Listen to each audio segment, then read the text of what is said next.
नमस्कार दोस्तों, price action series के 6th वीडियो में आपका बहुत बहुत स्वागत है। इस वीडियो में हम लोग सीखेंगे कि इंडेक्स और स्टॉक के डाउन ट्रेंड में हम सेकंड टाइप से किस तरह से एंट्री ले सकते हैं। हमने इसके पिछले वीडियो में सीखा कि अगर इंडेक्स या स्टॉक डाउन ट्रेंड में होता है तो हम सेल ऑन राइज यानी कि रेजिस्टेंस लेवल पे 3 टाइप के अगर हमें कैंडल पैटर्न दिखाई देते हैं और मिलते हैं तो हम उसमें एंट्री और एग्जिट किस तरह कर सकते हैं, मतलब हम एंट्री किस तरह ले सकते हैं और उसमें हमारा टारगेट क्या होना चाहिए था, ये हमने सीखा।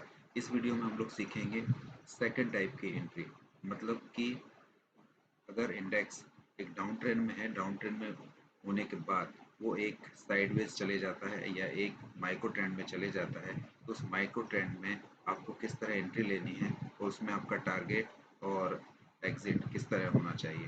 तो चलिए हम लोग देखते हैं, समझते हैं इसको।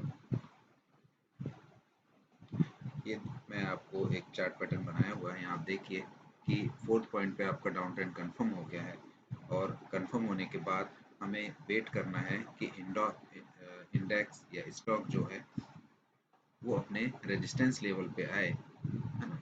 तो रेजिस्टेंस लेवल पे आता है और अगर हमें 3 कैंडल पैटर्न मिल गए थे तो हम वहाँ पर उस तरह से एंट्री ले सकते हैं। लेकिन इसमें हमें क्या करेंगे कि इंडेक्स जरूरी नहीं है, इंडेक्स या स्टॉक जरूरी नहीं है कि वो सपोर्ट पे आए और आपको वो 3 कैंडल पैटर्न ही मिले। तो ज़्यादातर क्या होता है, जो मेरा ऑब्जर्वेशन है कि ये बहुत कम होता है, या मुझे तो कम ही मिला है कि रेजिस्टेंस पे आके आपको 3 कैंडल पैटर्न वहाँ पर दिखाई दें। और मैंने जो देखा है वो मैं आपको बताता हूँ कि ज़्यादातर क्या होता है कि कैंडल एक ट्रेंड कंफर्मेशन होने के बाद स्टॉक क्या होता है, स्टॉक साइडवेज में जाता है।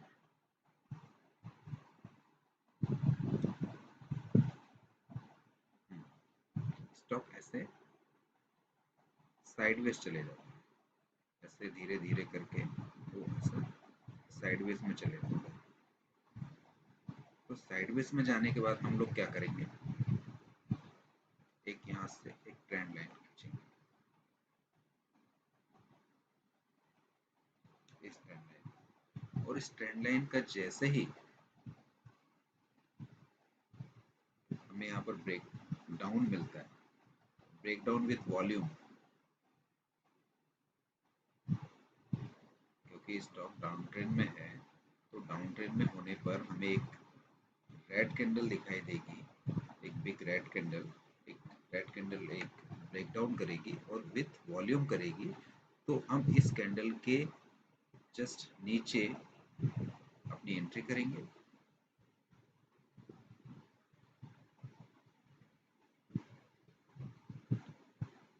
इस कैंडल के थोड़ा सा ऊपर में हमारा स्टॉप लॉस रहेगा और जो नेक्स्ट सपोर्ट लेवल है वो हमारा टारगेट रहेगा।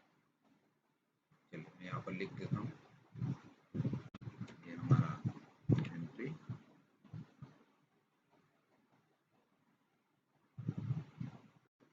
ये हमारा एसएल, ये हमारा टारगेट।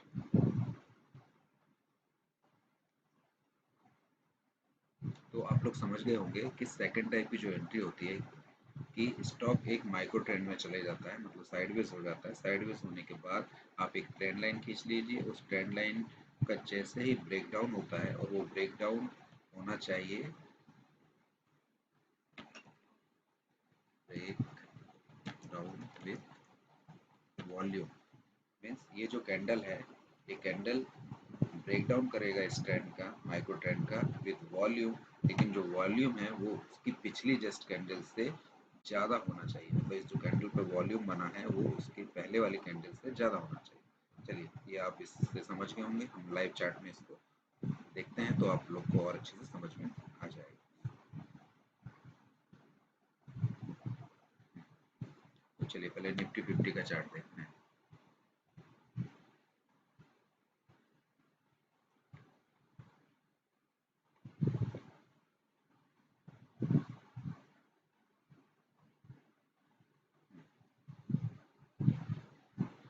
देखिए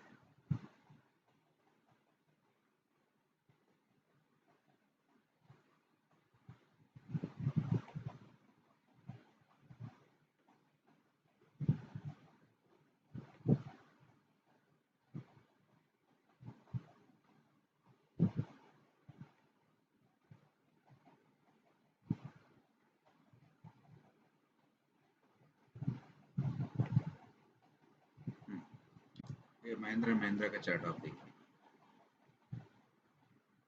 अगर आप इस चार्ट को देखें, first point, second, third, fourth down trend confirm. Down trend के बाद स्टॉक साइडवेज हो गया। हमने एक ये ट्रेंड लाइन बनाया। इस ट्रेंड लाइन पे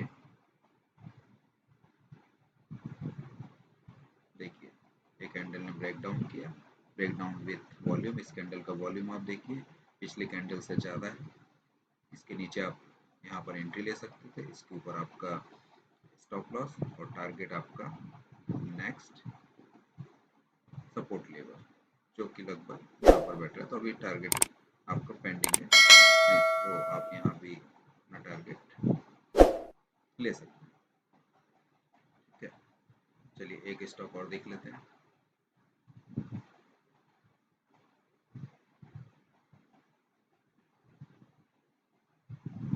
ये देखिए, ये कोफोर्स का चार्ट है। अगर यहाँ से आप देखेंगे first point, second, third, fourth, इसके बाद क्या हुआ, मार्केट सॉरी स्टॉक साइडवेज हुआ। साइडवेज हुआ तो हमने एक ट्रेंड लाइन खींची। ट्रेंड लाइन का जैसे ही हमें ब्रेकडाउन मिला, ये देखिए ब्रेकडाउन यहाँ मिला आपको, ये आपको ब्रेकडाउन मिला।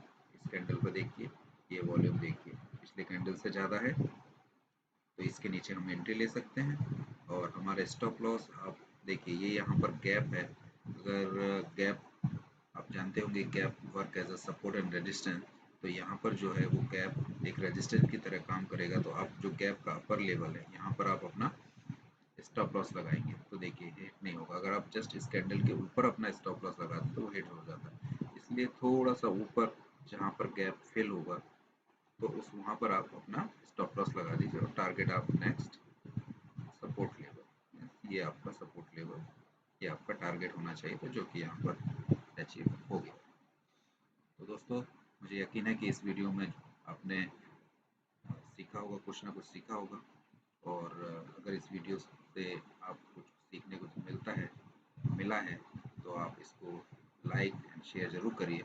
और अगर आपके मन में कुछ सुझाव हैं या फिर आप मुझसे कुछ पूछना चाहते हैं, तो मुझे आप कमेंट में लिख के ज़रूर बताइए। और मैं आपको एक और चीज़ बताना चाहता हूँ कि मार्केट या इंडेक्स या स्टॉक्स जब अप ट्रेंड में होते हैं तो वो उसका एक मेन ट्रेंड होता है, या डाउन ट्रेंड में होते हैं तो उसका एक मेन ट्रेंड होता है। और उसके बाद जब वो साइडवेज में जाता है उसको माइक्रो ट्रेंड बोलते हैं, या उसको साइडवेज बोल सकते हैं कि वो साइडवेज में गया है, तो उसका एक माइक्रो ट्रेंड होता है। तो उस माइक्रो ट्रेंड के आप ब्रेकआउट पे ही आपको एंट्री लेनी है।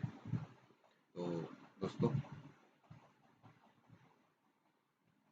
इस वीडियो में दी गई जानकारी आपको पसंद आई होगी, तो आप इस वीडियो को लाइक और शेयर जरूर करें। जय हिंद, थैंक यू।